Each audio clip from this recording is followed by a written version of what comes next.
Me gustan los estudiantes que con muy clara elocuencia a la bolsa negra sacra le bajo las indulgencias. Porque hasta cuando nos dura, señores, la penitencia.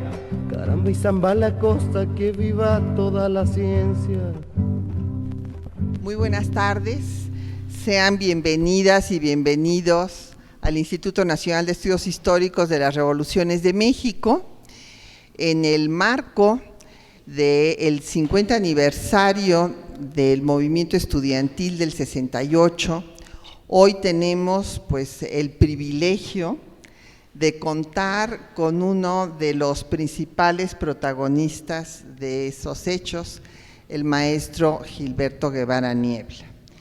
Y bueno, todas y todos sabemos que él fue uno de los principales líderes del movimiento, que él era el representante de la Facultad de Ciencias, donde estaba estudiando biología, pero yo quisiera pues hablar de algunos otros datos de su pues vida académica que tal vez no sean conocidos de todas y de todos ustedes.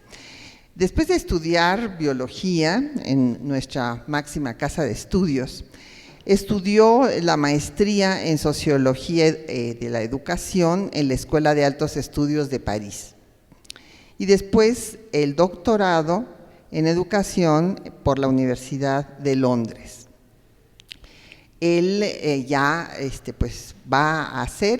el subsecretario designado del nuevo gobierno para un tema fundamental para el desarrollo de nuestro país, que es la equidad en la educación. El maestro, cuando fue líder, sufrió la cárcel, en donde estuvo prácticamente 3 años. Después se fue al exilio obligado a Perú y a Chile, y durante el resto de su vida se ha dedicado a la educación.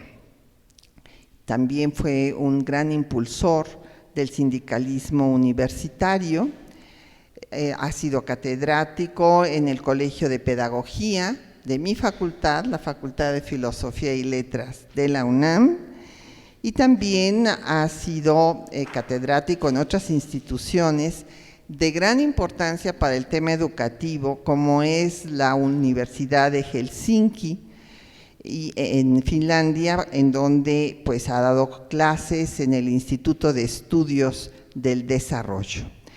También ha sido catedrático en la Maestría de Políticas Públicas del ITAM, es colaborador de La Jornada y del Universal, donde seguramente ustedes le han leído, y entre sus obras quiero destacar La democracia en la calle, crónica del movimiento estudiantil de 1968, La catástrofe silenciosa, Democracia y educación, La libertad nunca se olvida, Memoria del 68, 1968, Largo camino a la democracia, Clásicos del pensamiento pedagógico, que es una antología que publicó este Instituto Nacional de Estudios Históricos de la Revolución Mexicana y que nuevamente acaba de ser reeditado, así como la Reforma Educativa del 2012. Sin más, escuchamos al maestro Gilberto Guevara Niebla.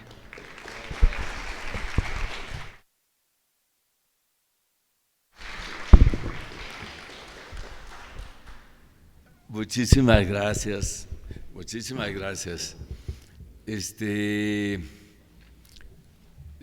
Me siento muy contento de estar aquí. Yo siempre he tenido una idea, tal vez romántica, pero sobre este instituto y sobre todo sobre el objeto de este instituto, que son las revoluciones mexicanas. Yo creo que de alguna manera 1968 fue también una revolución. ¿En qué sentido digo que fue una revolución? Yo digo que fue una revolución en el sentido amplio, ¿verdad? Porque si ustedes se fijan en la rememoración que los medios de comunicación hacen de lo que ocurrió en 1968, se juntan muchas cosas. Por ejemplo, el feminismo, por ejemplo, el movimiento estudiantil francés, por ejemplo, la guerra de Vietnam, por ejemplo, el movimiento hippie, por ejemplo, la lucha de los derechos civiles en Estados Unidos, la invasión de Praga, de Checoslovaquia por la Unión Soviética, el movimiento estudiantil de Uruguay, y en fin, la píldora, la liberación sexual asociada a la producción de la píldora anticonceptiva, y podríamos agregarle 20 cosas más, porque fue un año en donde los astros, las maravillas del cielo se juntaron, y es un año, ¿no? Es como el 16 de septiembre, cuando se ven sobre el Zócalo estallar las luces, ¿verdad?, artificiales. Eso fue el 68, fue una revolución, una gran transformación de la cultura, de las actitudes, de los valores, del conocimiento. Y además, si queremos agregar, podríamos decir también que la revolución tecnológica empezó en 1968, sobre la base de que los jóvenes de Silicon Valley eran sobre todo 68eros. Es decir, si ustedes ven los grandes genios que han dado pie a la revolución tecnológica, puros barbones, 68eros en general. Fue un fenómeno mundial y fue un fenómeno extraordinario. Pero ¿qué es lo que pasa? Que en México el 68 fue un fenómeno fundamentalmente político, ¿no? Político, no perder de vista eso. Es decir, en Francia, los jóvenes franceses pedían la libertad y decían, elaboraron frases muy ingeniosas para argumentar su protesta libertaria, ¿no? Prohibido prohibir, ¿no? Ellos decían, ¿no? Viva Platón, muera Aristóteles. No, viva Heráclito, muera Platón. Esa ya era muy sofisticada, ¿verdad? Solo comprensible para los que hemos estudiado mínimamente filosofía. Pero en fin, no tiene importancia. Lo importante es advertir que en Francia era otra sociedad y otras circunstancias, y los jóvenes protestaban contra la cultura capitalista y contra la cultura dominante, y reivindicaban a Sartre y al psicoanálisis, etcétera, etcétera. Bueno, en México nada de nada. En México los estudiantes, ¿por qué luchaban? Luchaban contra los abusos de la policía, contra la represión, contra los atropellos del ejército, y entonces a partir de eso se construyó un programa fundamentalmente político. ¿Qué pedían los estudiantes? 6 cosas pedían los estudiantes. 1, libertad a los presos políticos, porque había en este país mucha gente que estaba en las cárceles por motivos políticos y que nunca les demostraron ningún delito. Por ejemplo, los líderes del movimiento ferrocarrilero de 1958, 10 años después, en 68, seguían presos por haber dirigido el movimiento ferrocarrilero. Vallejo, Demetrio Vallejo y Valentín Campa. Entonces, libertad a los presos políticos, derogación del artículo 145. Ayer en la UNAM, Diego Valadez tuvo la gentileza de leer el contenido del artículo 145 bis, que era contra el que luchábamos nosotros. Delito absurdo. No se valía pensar contra la autoridad. Se condenaba cualquier idea que se identificara con sistemas sociales ajeno a lo mexicano, lo cual quería decir se condenaba el pensamiento. Se pedía destitución de los jefes policíacos de la Ciudad de México, desaparición del cuerpo de granaderos y otros 2 demandas menores, investigación de los hechos e indemnización de las víctimas. Si se fijan, este programa de demandas de los estudiantes pues era muy sencillo, eran cosas muy elementales, pero tan elementales, eran tan sencillas, pero que resultaban inaceptables para un régimen que simple y llanamente no permitía ninguna expresión libre. Es decir, toda manifestación libre era castigada con la fuerza física.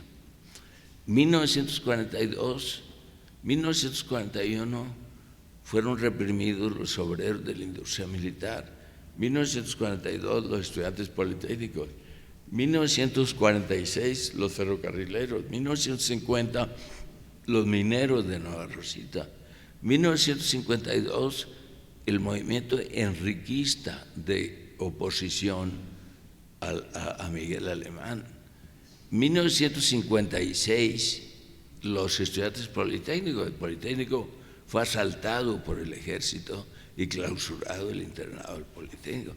1958, pues los telegrafistas, los obreros de la General Motors, los obreros y fundamentalmente los ferrocarrileros, que entre 1959 6,000 trabajadores ferrocarrileros fueron encarcelados en 1959 y sus líderes, como antes lo dije, Demetrio Vallejo y Valentín Campa, duraron 10 años o más en prisión. En 1961 hubo una manifestación en Chilpancingo que fue masacrada por el ejército. En 1962, en 1963, el doctor Eli de Gortari dirigía la Universidad de Michoacán y fue asaltada por el ejército. En 1964 hubo un movimiento en Puebla popular muy importante y de nuevo intervino la fuerza pública y acabó con el movimiento, aunque el gobernador del estado de Puebla renunció. En 1965 hubo una represión brutal en Chihuahua contra los estudiantes universitarios. En 1966 el ejército ocupó la Universidad de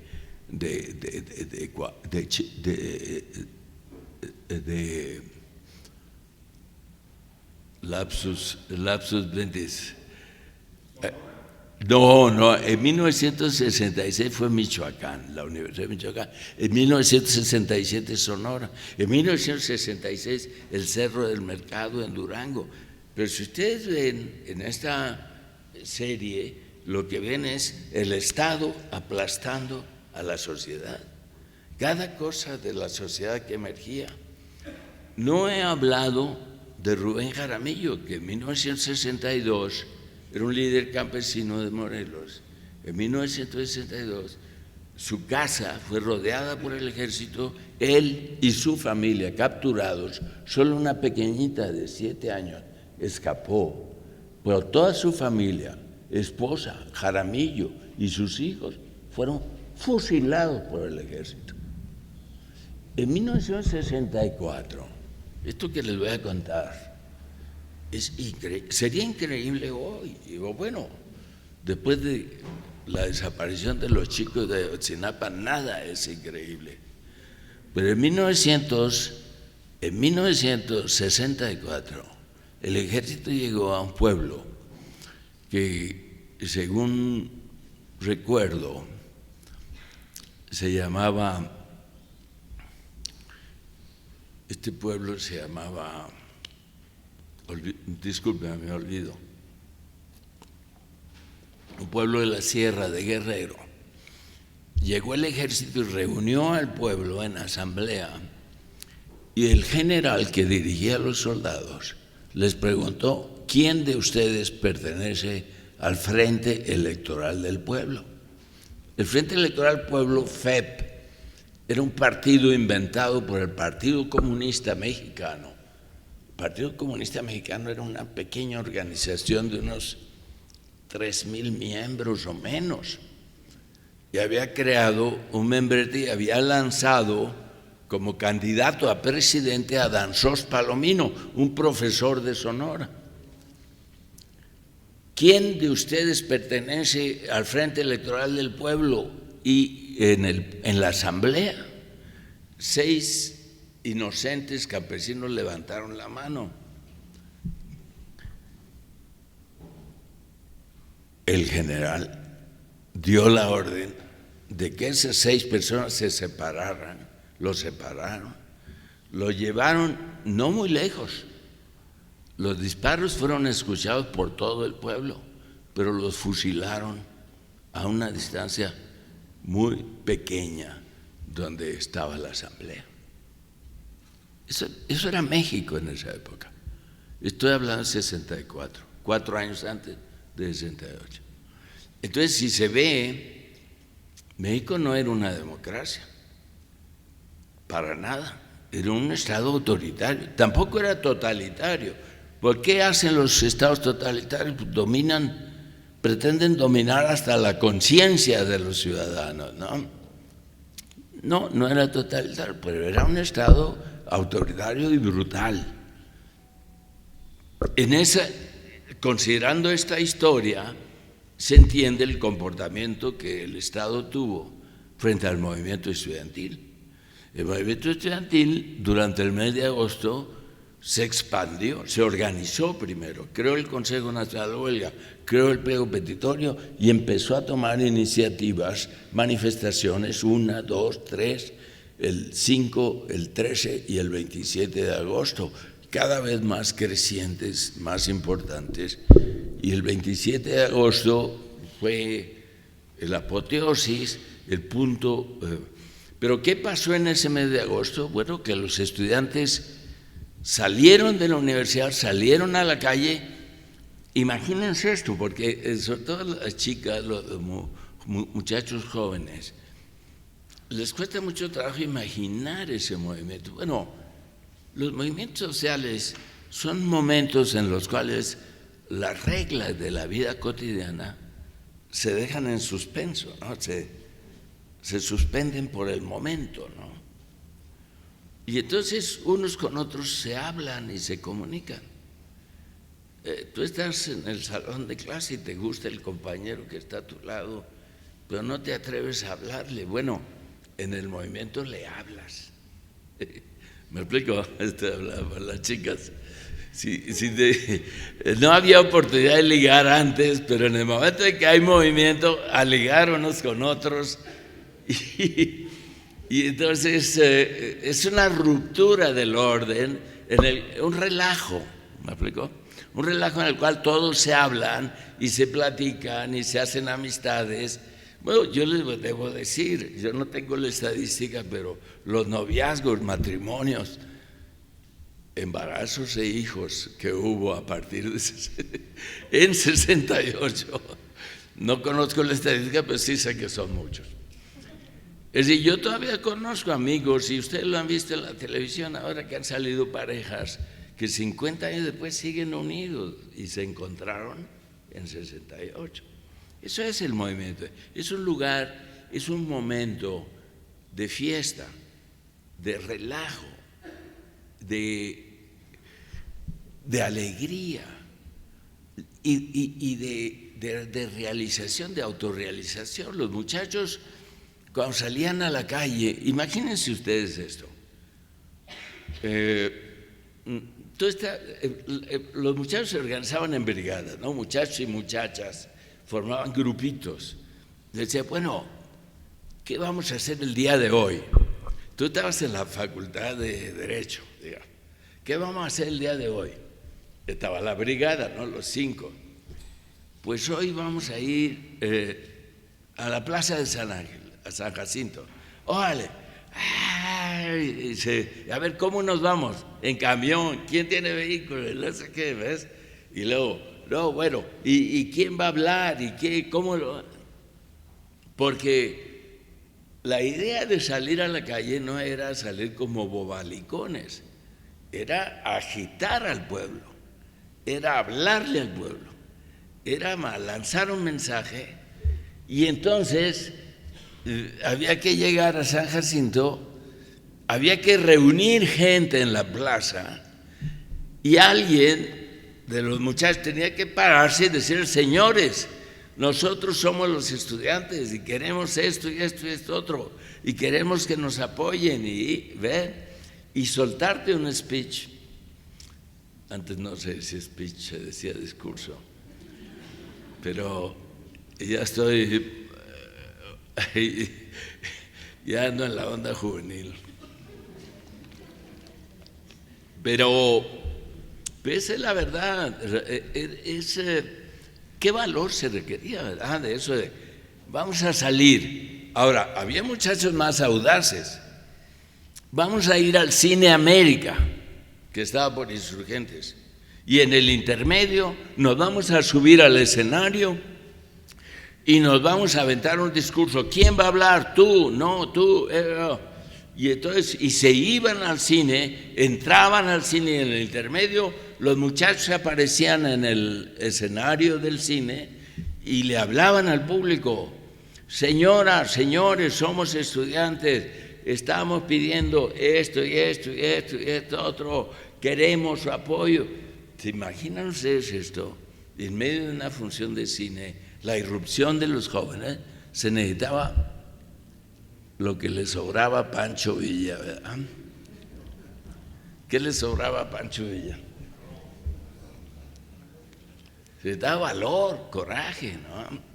Los muchachos, y entonces era un ejercicio de civismo, porque en primer lugar había que aventarte, en segundo lugar había que hablar en público. Era una educación cívica eso. La gente aprendía a hablar en público. Y entonces esa fue una escuela intensiva de civismo durante el mes de agosto. Cuando el gobierno se dio cuenta, ahí luego ibas a los mercados.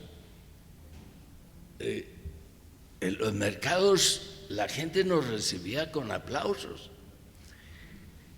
No, yo creo entender por qué, porque los comerciantes de los mercados son como pequeña burguesía, digamos.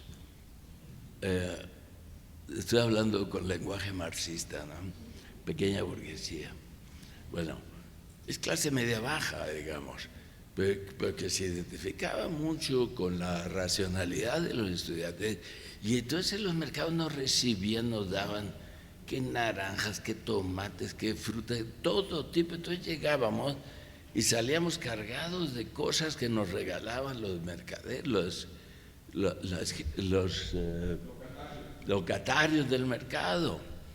Era fantástica la recepción que teníamos en los mercados. Y luego llegaban los amigos cargados de cosas de los mercados a las facultades y luego veíamos que llegaban las cajas y cajas. ¿Y ahora qué hacemos con todo esto? Pues a comérselo, ¿verdad? Y entonces el movimiento estudiantil fue desde ese punto de vista un fenómeno fantástico, una convulsión social de la Ciudad de México muy alegre, muy gozosa, fantástica. Ahora, ¿qué pasó? Que en un momento dado las autoridades se dieron cuenta que esto estaba creciendo demasiado y entonces empezaron a tomar medidas. Como ustedes saben, el 27 de agosto de la noche se quedó una guardia de estudiantes en el Zócalo, entró el ejército de nuevo al Zócalo y desocupó la guardia. Y entonces vino algo sumamente importante.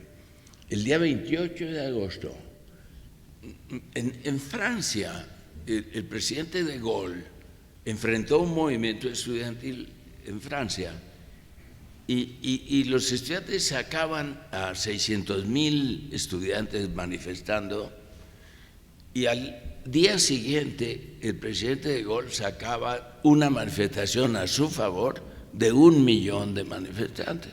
Entonces se dio una disputa de demostraciones de masas en las calles que finalmente ganó el presidente de Gaulle. Bueno, un poco con esa lógica, el presidente Díaz Ordaz convocó a realizar un gran mitin el día 28 de agosto, un poco para decirle a los estudiantes: sí, ustedes me hacen demostraciones de masas, yo les voy a enseñar cómo se hace una demostración de masas. Y entonces convocó a realizar un mitin al Zócalo y empezaron a llegar burócratas, trabajadores, sindicatos del DF y al Zócalo. Desde que iban en el trayecto hacia el Zócalo, muchos grupos empezaron a rebelarse y a gritar: somos borregos, nos llevan a la fuerza, somos borregos, nos llevan a la fuerza. ¿Qué quería decir? Que los mismos que estaba convocando el PRI, el presidente Díaz Ordaz, se estaban rebelando contra el autoritarismo. Y cuando llegaron al Zócalo se hizo el mitin y entonces apareció el presidente del PRI juvenil al frente del mitin y entonces toda la faramalla o el pretexto para el mitin era que los estudiantes habían agraviado a la bandera nacional porque habían izado una bandera roja y negra en uno de los tantos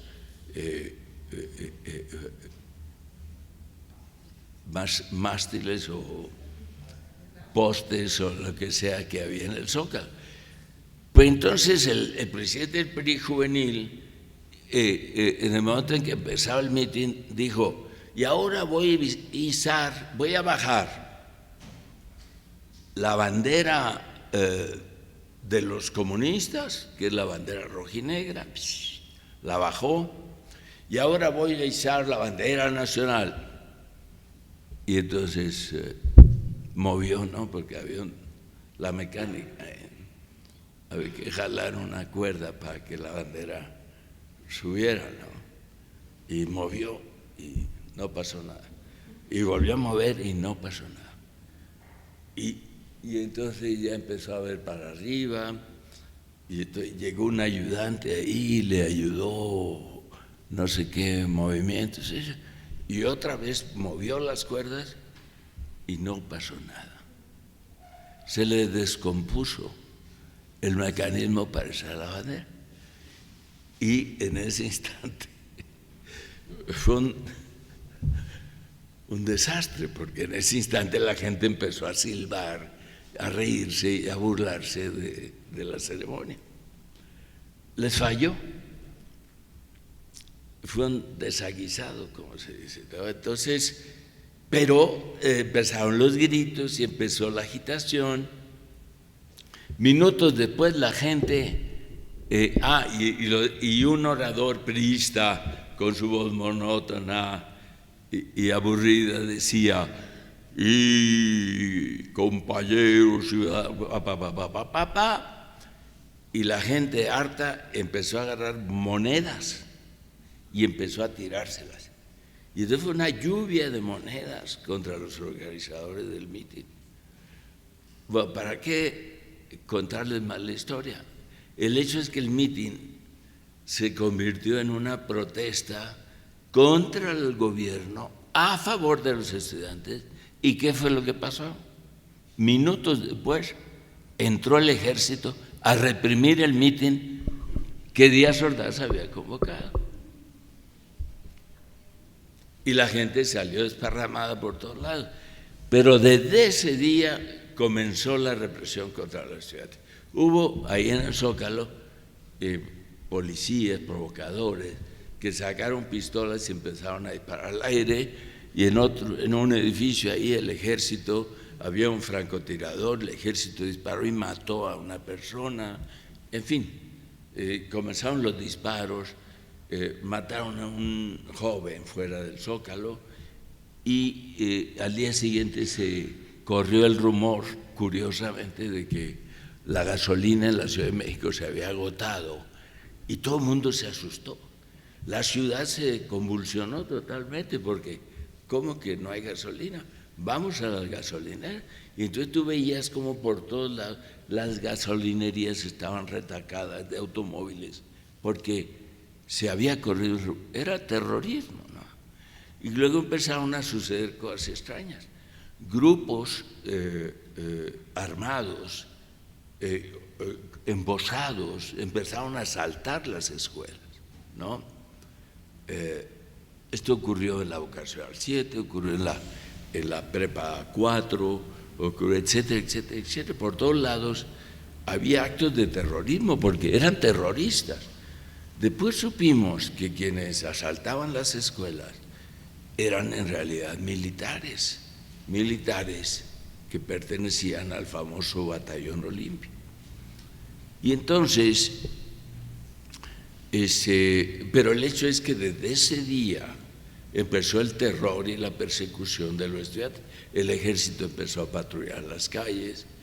¿Y qué significa que el ejército patrulle las calles? De repente estás en tu casa, ¿no? Y de repente ves pasar un camión del ejército, ametralladoras, soldados. ¿Y tú qué piensas, ciudadano? ¿No? ¿De qué se trata? ¿Cuál es la jugada? ¿Qué quiere hacer la autoridad patrullando con el ejército en las calles? Pues lo que quiere es intimidar. Lo que quiere, el mensaje que te están diciendo es, ¿sabes qué? Tú vuelves a salir a la calle y yo te voy a pegar, pero no a pegar, te voy a matar, ¿no? Es la disuasión, ¿no? Era un estado de sitio. La Ciudad de México estaba viviendo, de hecho, un estado de sitio. Después vino el informe presidencial el día 1 de septiembre y el presidente, yo les sugiero, si no lo han escuchado, que lo escuchen. Es un discurso, una filípica, un mensaje brutal de una violencia simbólica contra los jóvenes, en donde les dice, ustedes siguen con su algarada, decía él, peyorativamente, y yo voy a usar a las Fuerzas Armadas de tierra, de mar y de aire, todas las fuerzas que la Constitución pone bajo mis órdenes para acabar con las algaradas estudiantiles.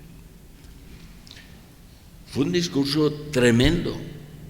Yo digo que fue un discurso fascista, cuasi fascista, brutal, de un autoritarismo brutal que asustó no solo a los que estábamos en el movimiento, sino a toda la sociedad. Y muchos padres de familia, al escuchar las palabras del presidente, estaban tan asustados que le dijeron a sus hijos, ¿sabes qué? Tú ya no vuelves a salir de la casa, ya no vas a la manifestación, etcétera, etcétera, etcétera. Se asustó. Y ahí empezó algo que muchos jóvenes empezaron a irse al extranjero.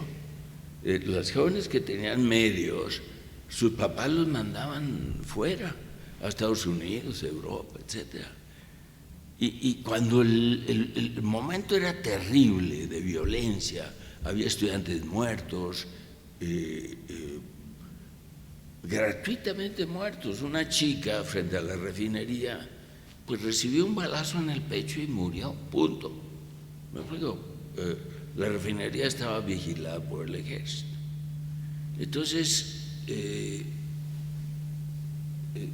me explico, era una cosa, una violencia brutal, y se había creado un ambiente de violencia, y luego empezaron a actuar los provocadores, porque entre los estudiantes había muchos policías, provocadores, agentes del ejército encubiertos, o agentes de, veto a saber, de otras agencias, de otras organizaciones que actuaban ocultos entre los estudiantes y que en realidad estaban contra el movimiento estudiantil. Entonces empezó a ocurrir en las calles algo contradictorio, porque el movimiento había empezado porque la policía atacaba a los estudiantes. Después del informe presidencial, los estudiantes empezaron a atacar a la policía. ¿Cómo es eso? Pues eran los provocadores, los porros sobre todo, y provocadores, policías. Es decir, en este momento mucha gente me pregunta, bueno, ¿quiénes eran? Algunos provocadores son bien conocidos y bien identificados, pues muchos otros andaban ahí simplemente, y lo que querían era romper la imagen de movimiento pacífico y legal del movimiento estudiantil. Si los estudiantes atacaban a la policía, pues era muy difícil sostener que el movimiento estudiantil era pacífico, ¿verdad? Y entonces en este contexto se dio la manifestación silenciosa. ¿Cómo se dio la manifestación? Bueno, el 13 de septiembre de 1968.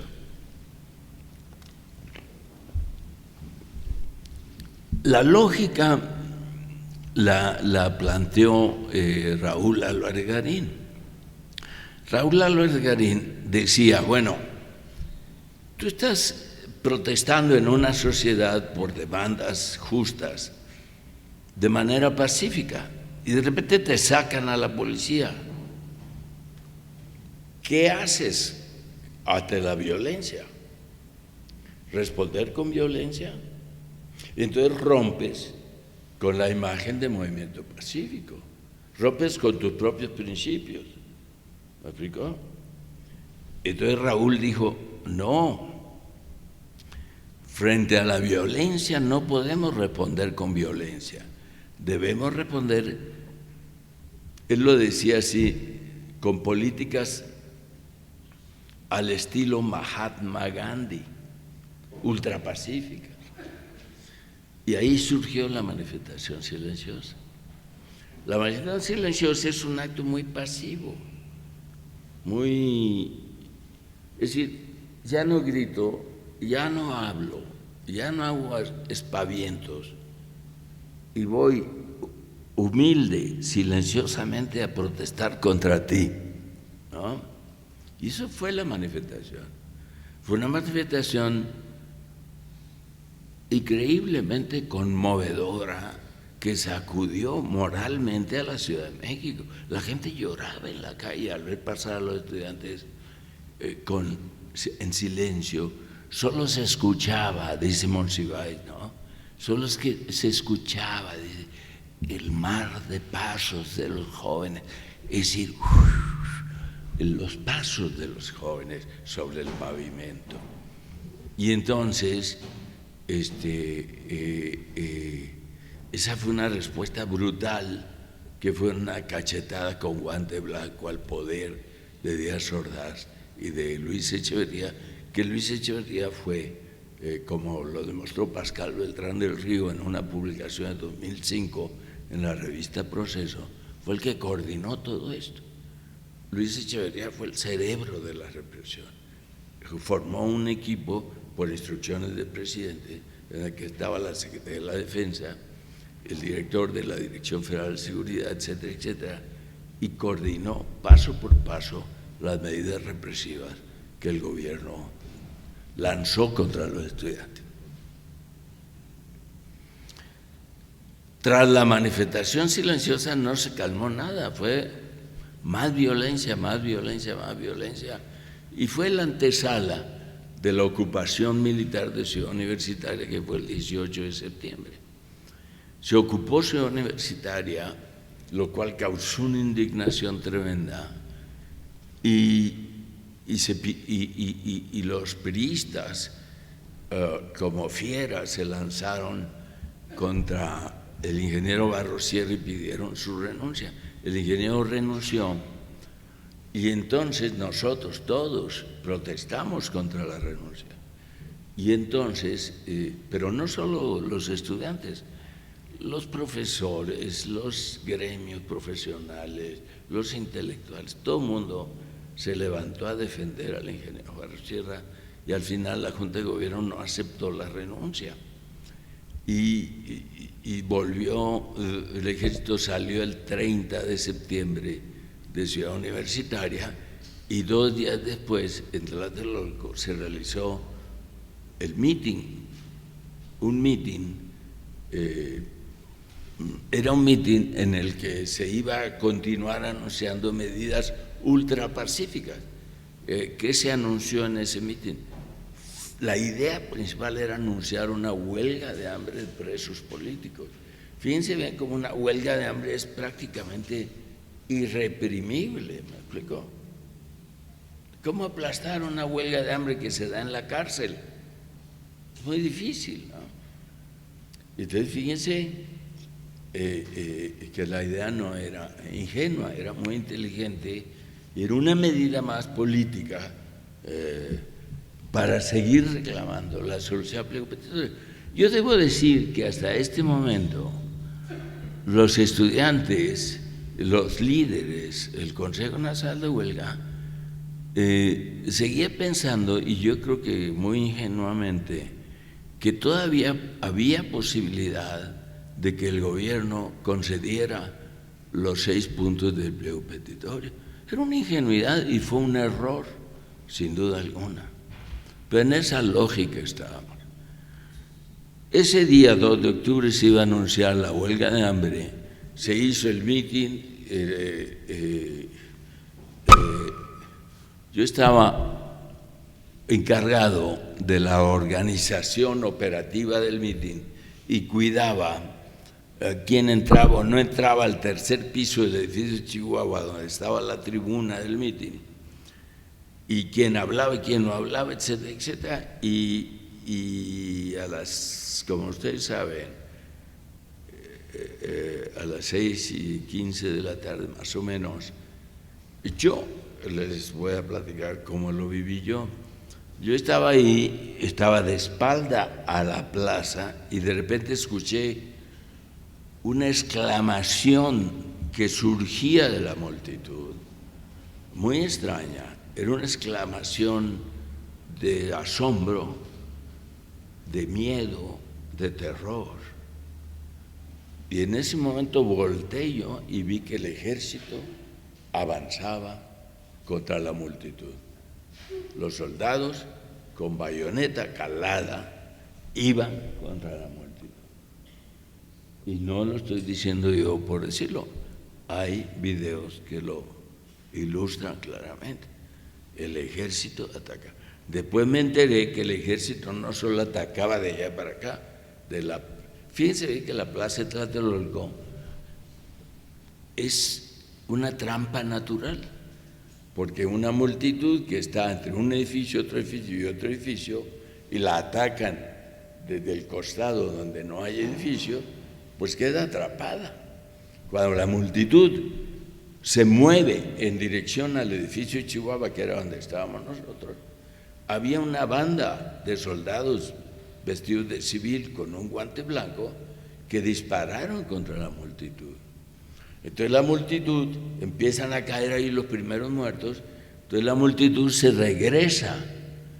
La gente cuando se acercaba hacia el edificio de Chihuahua gritaba: el consejo, el consejo, el consejo. O sea, se trataba, la gente lo que quería era proteger al Consejo Nacional de Huelga, que estaba en el edificio Chihuahua. Pero las recibieron a balazos. Pero en ese momento estalló un estruendo de balazos. Había no menos de 200 armas disparándose simultáneamente. Era el ejército, pero no solo el ejército. Cuando yo subí al quinto piso, ayudado por mis amigos, en el quinto piso llegué y me asomé por la ventana, volteé hacia un lado y vi que por las ventanas del edificio Chihuahua asomaban armas de distinto calibre, pistolas, rifles, ametralladoras. Me volteé hacia este lado y por todas las ventanas del edificio Chihuahua asomaban armas de distinto calibre que disparaban. Era un estruendo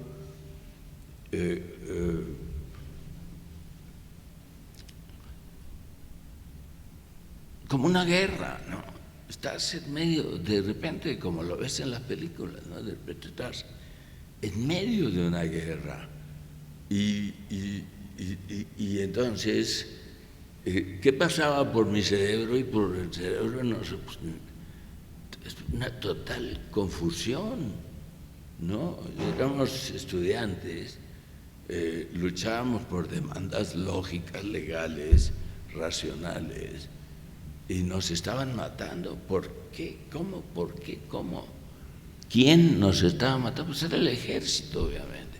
Después nos enteramos con el tiempo que quienes dispararon del edificio Chihuahua eran agentes de la Dirección Federal de Seguridad, o sea, de la Secretaría de Gobernación, bajo el mando de don Fernando Gutiérrez Barrios.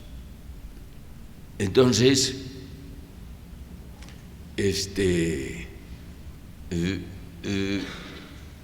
cuando yo vi hacia la plaza, yo vi gente tirada, una señora, recuerdo muy bien, que estaba en medio de la plaza y que a 2 metros de una niña muy pequeña de 3 años.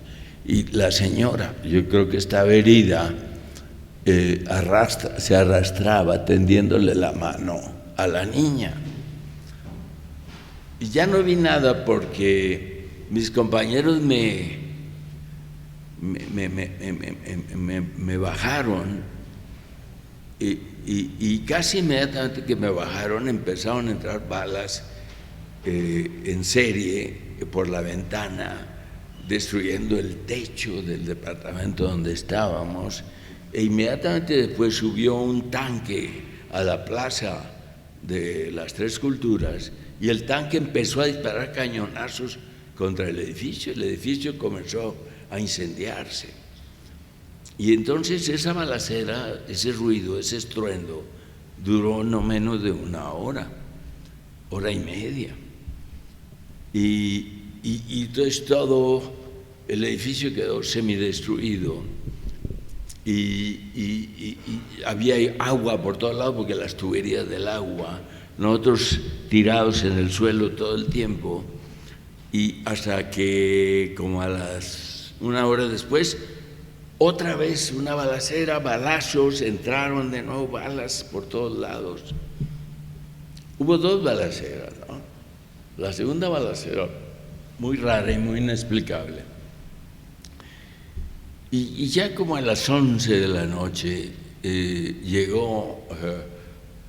tocaron en la puerta donde estábamos y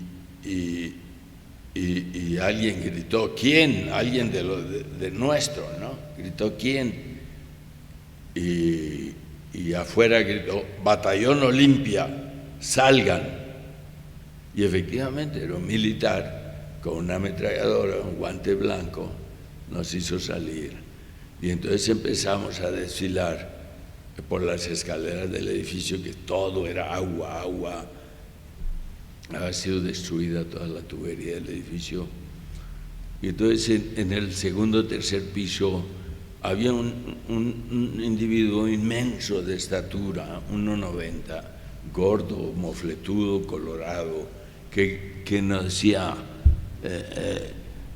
dime tu nombre, decía. Pues decía, escuela. Y luego a quienes no contestaban les gritaba, remember, remember. Y entonces detrás de mí venía un chiquillo de prepa, muy guapo el muchachito, y en un gesto de valor le dijo: dime tu nombre. No te digo nada, le dijo. Y entonces él, con la pistola, porque este hombre monstruoso tenía una pistola en la mano, le estrelló la pistola en el rostro y le destruyó la cara. Sentí, bueno, no les puedo decir lo que sentí, porque yo estaba despedazado, ¿no? Todo era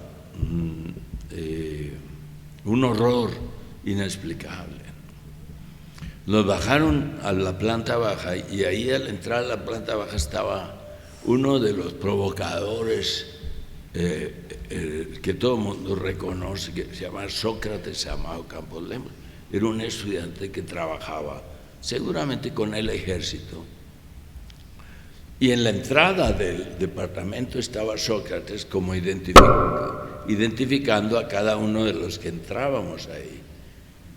Y una vez que entrabas a ese departamento, los militares, como arpías, ¿no?, saltaban sobre ti, te quitaban tu ropa. Si traías una chamarra de valor, te la arrancaban. Relojes, joyas, cuadernos, libros, todo lo que tenías te lo quitaban. Nos robaron todo, salimos desnudos de ahí, de ese departamento. Muchos compañeros, como ustedes lo pueden ver, hay documentos y películas, salieron en calzoncillos de ahí. Bueno, de ahí nos llevaron al campo militar, y luego en el campo militar nos torturaron, nos doblegaron, nos humillaron, nos golpearon, nos escupieron, nos hicieron sentir como sabandijas, nos doblegaron a buscar lo que querían. Y luego nos llevaron una semana después a Lecumberri, donde, en fin, nos anunciaron que habíamos sido procesados, etc. Fuimos procesados, yo fui procesado por 21 delitos. En esencia, me acusaba a mí y a mis compañeros de haber hecho la matanza de Tlatelolco. O sea, los que habíamos sido víctimas fuimos presentados ante el juez como los victimarios, como los verdugos. Pues así queda mi historia, ¿no? Me quedé en la cárcel 2 años 7 meses, luego, como ya se dijo, salimos al extranjero. Luis Echeverría y su secretario de Gobernación, Moya Palencia, hablaron con nuestros papás y les dijeron que la única manera que teníamos de salir de la cárcel era yéndonos al extranjero. Pues nuestros papás aceptaron y salimos de la cárcel al aeropuerto y del aeropuerto al extranjero. Cuando estábamos allá, como un mes después, escuchamos, nos llamaron, nos dijeron: aquí está Moya Palencia en la televisión diciendo que ustedes se fueron por su voluntad y que además llevaban beca del gobierno.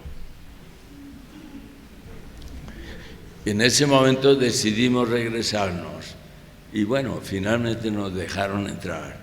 En estos 50 años nos han hostigado, sobre todo los militares, ¿verdad?, nos han hecho la vida de cuadritos. Si ustedes ven mi CARDES de la UNAM, yo estudié una maestría en ecología, botánica. Y si ustedes ven, pueden ver biogeografía, botánica, no sé, etnobotánica, no sé. Y de repente en mi CARDES aparece marxismo, con una tinta distinta a la tinta de las demás materias. En fin, les puedo platicar 1000 anécdotas de qué manera nos han hostigado, pero sobre todo nos han espiado, nos han puesto gente a nuestro lado, que son espías, agentes del servicio de espionaje del ejército, que nos acosan, nos espían y que están permanentemente arruinándonos la vida. Es decir, yo sé que puede parecer como película de horror, pero eso es lo que ha pasado. Si ustedes ven el artículo que yo publiqué el martes pasado en el periódico La Crónica sobre las Fuerzas Armadas en México, puede encontrar mis argumentos sobre lo que ha ocurrido en estos 50 años. Muchísimas gracias por su atención.